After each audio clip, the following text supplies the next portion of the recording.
We keep hearing that Huntsville is one of the most affordable cities in the US, but the question is Huntsville really still affordable? One of the ways that we measure affordability is by the Housing Affordability Index.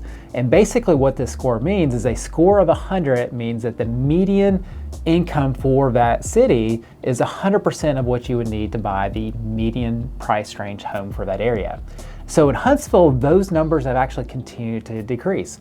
So a score of anything above 100 means that the average income in our area can buy the average home in the area as well. So our scores are down to 78 here locally, which is down from 119 in 2021 and 137 in 2020. So that's for single family homes. And then for townhomes, we're down to 110 versus 155 in 2021, and then 183 in 2020. So what that means is the average income in Huntsville cannot afford the average single family home in Huntsville, but it can afford the average townhome or condo in this market. Huntsville is still relatively affordable compared to other major cities. Our median sales price comes in at $350,000, and we have high average incomes in our area. Compare this to the list that CNBC compiled of some of the 12 most unaffordable cities across the US.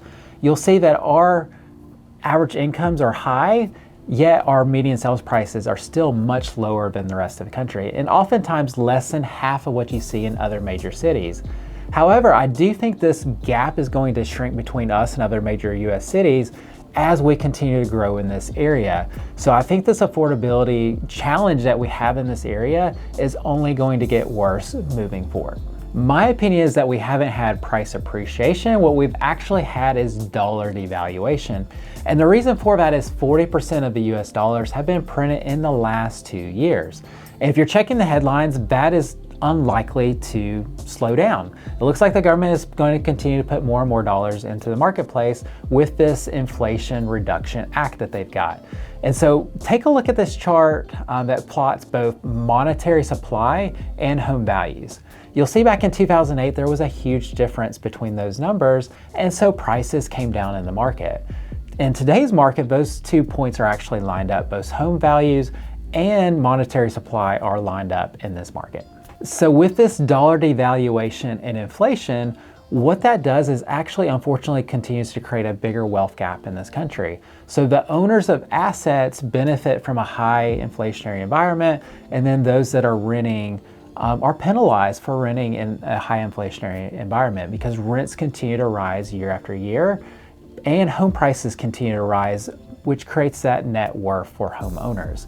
And so with this situation that we have where more and more people are being pushed out of the market with higher prices, higher interest rates, affordability is less, that is forcing more and more would-be, often millennial type homebuyers into renting. And with rents continue to rise, it's unlikely that a lot of these buyers will ever be able to save up enough money to buy their first home, which is why a lot of people are coining the term and the phrase renter nation.